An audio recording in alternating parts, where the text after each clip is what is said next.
Friends, मैं अनु एक बार फिर से स्वागत करती हूँ आप सबका मेरी वीडियो में। आज के लेक्चर में हम गवर्नमेंट बजट एंड इकोनॉमी करेंगे। तो ये चैप्टर हमारा इम्पॉर्टेंट चैप्टर है। क्यों? क्योंकि ये अकेला चैप्टर कैसा है जो कितने मार्क्स का आएगा, 6 मार्क्स का आएगा। तो इस चैप्टर के हमारे लिए इम्पोर्टेंस रखता है क्योंकि ये हमारे 6 मार्क्स कवर करेगा एग्जाम में।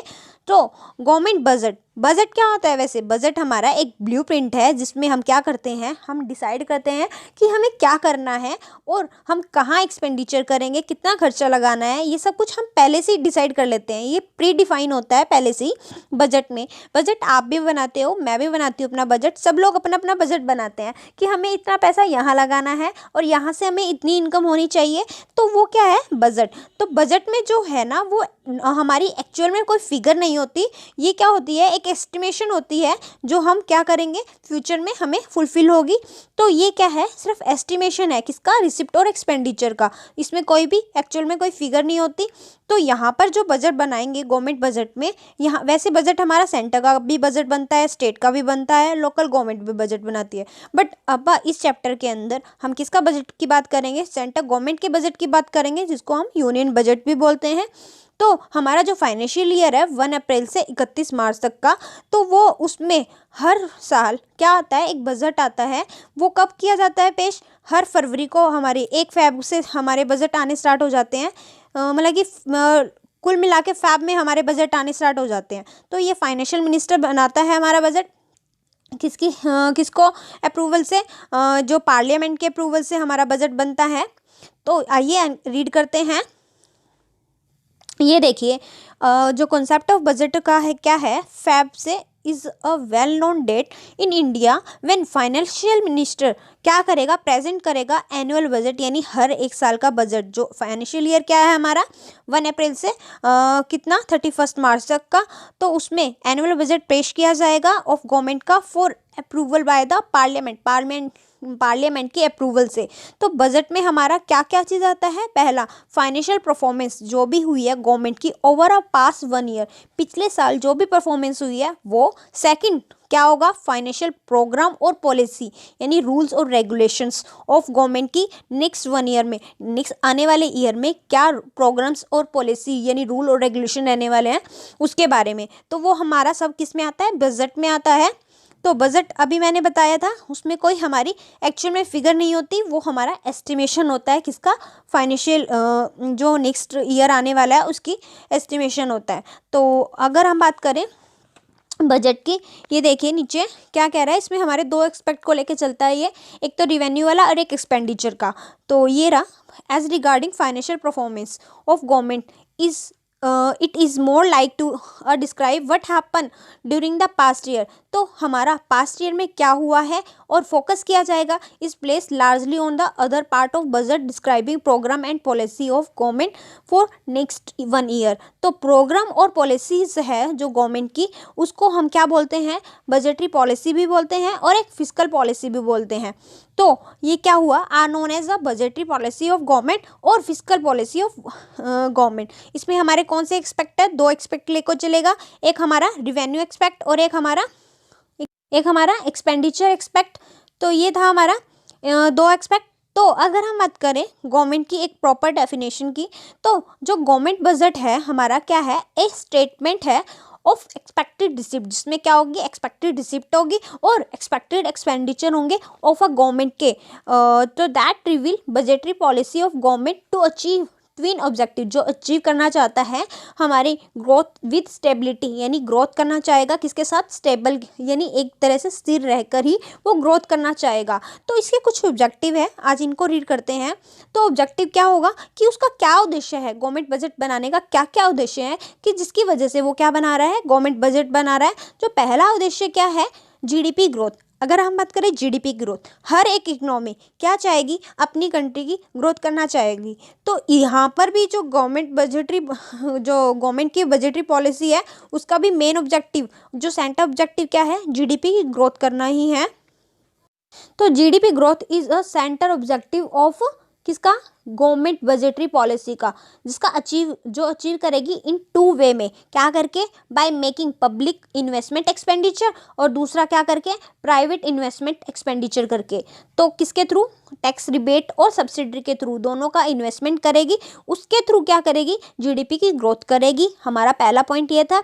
सेकंड पॉइंट क्या है, अलोकेशन ऑफ रिसोर्सेज, यानी रिसोर्सेज को इस तरह से लोकेशन करेगी बजटरी पॉलिसी जिससे क्या होगी, प्रॉफिट मैक्सिमाइजेशन भी हो और सोशल वेलफेयर भी हो। पर प्राइवेट लोग हैं वो क्या करेंगे, वो अपने रिसोर्सेज को वहाँ लगाना चाहेंगे जहाँ पर उनको क्या मिले, हाई प्रॉफिट मिले, तो वहाँ पर हमारा सोशल वेलफेयर होना मुश्किल है। तो ये बजटरी पॉलिसी के थ्रू हम क्या करते हैं, हम इस तरह हम रिसोर्सेज को लोकेट करेंगे जिससे क्या होगा, प्रॉफिट मैक्सिमाइजेशन भी होगा और सोशल वेलफेयर भी होगा। ये देखिए, private enterprise will always desire to locate resources to those area of production where profit are higher, यानी वहाँ पर प्रॉफिट क्या होगा, हायर होगा। However it is a possible that such area of production may not be promote social welfare, यहाँ पर social welfare होना possible नहीं है। तो through it budgetary policy government of country direct the location of resources in such a manner that there is a balance between, वो balance कर सके किनके बीच में, हमारे गोल ऑफ प्रॉफिट मैक्सिमाइजेशन के बीच में भी और सोशल वेलफेयर के, यानी वो दोनों काम करना चाहेगी, प्रॉफिट भी साथ साथ पे और सोशल वेलफेयर भी। तो ये क्या है, लोकेशन ऑफ रिसोर्सेज। तो नेक्स्ट पॉइंट क्या है हमारा, प्रोविजन ऑफ पब्लिक गुड्स। तो पब्लिक गुड्स कौन से होते हैं, पब्लिक गुड्स वो गुड्स है जो क्या करता है, नीड्स को सेटिस्फाई करेगा, किसकी नीड्स को, पीपल की नीड्स को सेटिस्फाई करेगा। कैसे, law and order and defence के गुड्स हो गए, या हमारी गली स्ट्रीट्स की लाइट होगी है, इनके थ्रू पब्लिक की नीड्स को जो सेटिस्फाई करेगा उनको पब्लिक गुड्स बोलते हैं। तो हमारी जो गवर्नमेंट है और पब्लिक गुड की जो ऊपर जो भी प्रोविज़न बनाए हैं, तो जो पब्लिक को नीड्स को सेटिस्फाई करेगी, पर पब्लिक उनके बदले में कुछ पे नहीं करेगा, किसको, गवर्नमेंट को, तो वो हमारे पब्लिक गुड्स होंगे। तो इसके रिगार्डिंग कुछ प्रोविज़न बनाए जाते हैं।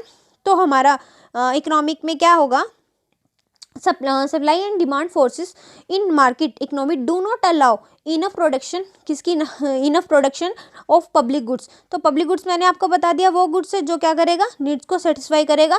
तो बजटरी पॉलिसी को के फंड्स को वो इस तरह से लोकेट करेगा जिससे सफिशिएंट क्या हो जाए, हमारी पब्लिक की सफिशिएंट क्या हो जाए, प्रोवाइड करे वो पब्लिक को, यानी पब्लिक गुड्स इसी तरह से करेगा लोकेशन फंड्स का, ताकि पब्लिक गुड्स की क्या मिल सके, उनको सफिशिएंट प्रोवाइड किया जा सके। तो ये था हमारा थर्ड पॉइंट। नेक्स्ट पॉइंट क्या है हमारा, नेक्स्ट पॉइंट है हमारा redistribution of income and wealth.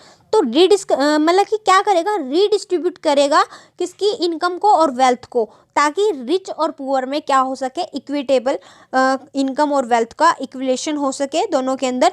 तो अगर हम बात करें बजट ऑफ गवर्नमेंट का, जो शो करता है कॉम्प्रिहेंसिव एक्सरसाइज किसके, टैक्सेशन का और सब्सिडीज का, तो गवर्नमेंट यूज करेगा फिस्कल क्या इंस्ट्रूमेंट का, टैक्सेशन और subsidies with a view improving distribution of income and wealth in economy, यानी इम्प्रूव करेगा किसको, डिस्ट्रीब्यूशन ऑफ इनकम का और वेल्थ का, किसके अंदर, इकोनॉमी के अंदर। तो इक्विटेबल डिस्ट्रीब्यूशन करेगा किसका, इनकम और वेल्थ का, in a sign social justice which is a principal objective है किसका, वेलफेयर स्टेटस इन इंडिया।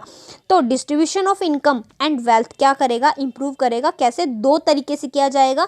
पहले वो क्या करेगा, इम्पोज करेगा किसको, टैक्स को, किसके ऊपर, रिच के ऊपर। दूसरा वो क्या करेगा, सब्सिडी देगा किसको, पुअर को देगा। और दूसरा पॉइंट क्या है, सप्लाई करेगा फूड ग्रेन्स किसको, to below a poverty line, जो क्या है हमारी बिलो पॉवर्टी लाइन में वो पर्सन आते हैं जो क्या है, गरीब हैं। तो उस पॉपुलेशन को क्या करेगा, फूड ग्रेन सप्लाई करेगा, किस प्राइस पर, लो प्राइस पर। तो ये दो काम करके वो क्या कर सकता है, रीडिस्ट्रीब्यूशन कर सकता है किसका, इनकम का और वेल्थ का। तो नेक्स्ट पॉइंट क्या है हमारा, balance regional growth. Balance regional growth क्या होता है, बैलेंस रीजनल ग्रोथ में जो बजटरी पॉलिसी है वो क्या करेगी, वो बैकवर्ड रीजन एरिया को भी क्या करेगी, इम्प्रूव करेगी। तो रीजनल एक जो ग्रोथ है, यानी चाहे वो बैकवर्ड हो या इम्प्रूव हो, यानी जो हमारे अच्छी, हाँ, जहाँ पर इंफ्रास्ट्रक्चर अच्छा हो, वहाँ पर हर चीज़ की फैसिलिटी हो, तो उस रीजन की ग्रोथ को क्या करेगी, बैलेंस करेगी किसके साथ, बैकवर्ड रीजन के साथ, क्या करके, जो वो एस्टेब्लिश कर देगी किसको, स्पेशल इकोनॉमिक जोन को। वो जोन है जहाँ पर हमारा बैकवर्ड एरिया के अंदर इंफ्रास्ट्रक्चर नहीं होता, यानी फैक्ट्री हो या कुछ भी, बैंक या कुछ भी नहीं होते, तो स्पेशल इकोनॉमिक जोन में जो भी ये बैंक या कोई फैक्ट्री अपनी लगाएगा, तो उसको लिबरल कर देते हैं टैक्स से, यानी उसको टैक्स नहीं देना पड़ेगा आने वाले कुछ सालों में। तो इसकी वजह से वो क्या करेंगे, अपनी फैक्ट्री और या बैंक जो भी है वो बैकवर्ड एरिया के अंदर लगाएगा, तो उसकी वजह से क्या होगा, बैलेंस रीजनल ग्रोथ होगी। तो बजटरी पॉलिसी प्लेस प्योरिटी किसको देगी, डेवलपमेंट करने के लिए बैकवर्ड रीजन इन कंट्री के अंदर। This is achieve through liberal tax, यानी टैक्स से छूट करके किसमें, बैकवर्ड रीजन में एस्टेब्लिश क्या करेगी, स्पेशल इकोनॉमिक जोन करेगी किसपे, बैकवर्ड एरिया के अंदर, थ्रू लिबरल टैक्स लॉ में भी इसकी वजह से क्या हो जाएगा, वो अपनी फैक्ट्रियां लगाएंगे और उनको जो बैकवर्ड रीजन को क्या मिलेगा, बेनिफिट मिलेगा। तो ये था हमारा balance regional growth. Next point क्या है हमारा, ये क्या कह रहा है, एम्प्लॉयमेंट अपॉर्चुनिटी, मीन्स क्या करेगा, एम्प्लॉयमेंट अपॉर्चुनिटी में क्या करेगी, बजटरी पॉलिसी फोकस करेगी किस पे, जनरेशन ऑफ एम्प्लॉयमेंट अपॉर्चुनिटी पे, तो क्या करेगी, इन्वेस्टमेंट करेगी पब्लिक इंटरप्राइज पर। तो जैसे कि ये जो मनरेगा स्कीम है, जिसमें क्या करते हैं, एम्प्लॉयमेंट को क्या है कि एक फिक्स अमाउंट पे करते हैं, तो प्रोविज़न, बजटरी प्रोविज़न में बनाया गया है for a scheme MNREGA offering employment to poor section of society, यानी उनको क्या प्रोवाइड करते हैं, वो एम्प्लॉयमेंट अपॉर्चुनिटी भी देते हैं। इसकी वजह से भी हम क्या करते हैं, बजट बनाते हैं, ताकि पुअर सेक्शन के लिए क्या कर सके, कुछ स्कीम के थ्रू हम इनको कुछ पैसा प्रोवाइड कर सके। नेक्स्ट पॉइंट क्या है, इकोनॉमिक स्टेबिलिटी। तो इकोनॉमिक स्टेबिलिटी में क्या होता है, जो इकोनॉमिक स्टेबिलिटी है वो क्या करेगी, जो हमारा जो बजटरी पॉलिसी है वो मेन रोल प्ले करती है, और वो क्या करेगी, सेव करेगी इकोनॉमी को, किससे, बिजनेस साइकिल से। तो जो हमारे बिजनेस साइकिल है वो क्या है, जैसे रिसेशन हो गया, बूम हो गया, डिप्रेशन हो गए, इनसे क्या करेगी, government of country always commit to save the economy from business cycle. इन सारों चीज़ों से क्या करेगी, हमें सेव करेगी।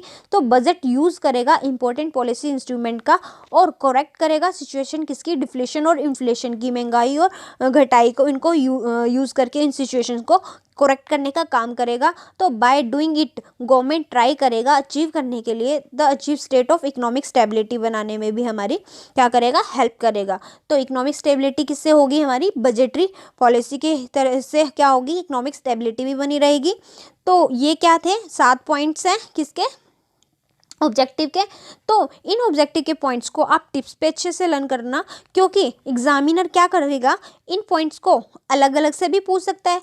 लाइक वो कह दे कि रीडिस्ट्रीब्यूशन पॉइंट को एक्सप्लेन करो, 3 मार्क्स के अकॉर्डिंग ये हमें दे देगा, तो ये 3 मार्क्स में भी आ सकता है। या हमें क्या करेगा, अलग अलग पॉइंट देने की बजाय वो इकट्ठे ऑब्जेक्टिव दे दे किसके, हमारे गवर्नमेंट बजट के, तो वो आप कोई भी 4 पॉइंट्स लिख सकते हो, वो 4 मार्क्स में आएंगे। तो आपको अलग अलग भी पूछ सकता है, आप उसके दोनों के अकॉर्डिंग अच्छे से इसको प्रिपेयर करना, ये आपका इम्पोर्टेंट टॉपिक है। तो आई होप आपको अच्छा लगा हो। अगर आपको कोई भी दिक्कत हो आप कमेंट बॉक्स करके मुझसे पूछ सकते हैं। अगर आपको मेरी वीडियो अच्छी लगी तो प्लीज़ लाइक शेयर सब्सक्राइब जरूर करना, साथ में बेल आइकन जरूर प्रेस करना, ताकि आगे आने वाली वीडियो की नोटिफिकेशन आपको टाइम टू टाइम मिल सके। Thank you, have a nice day.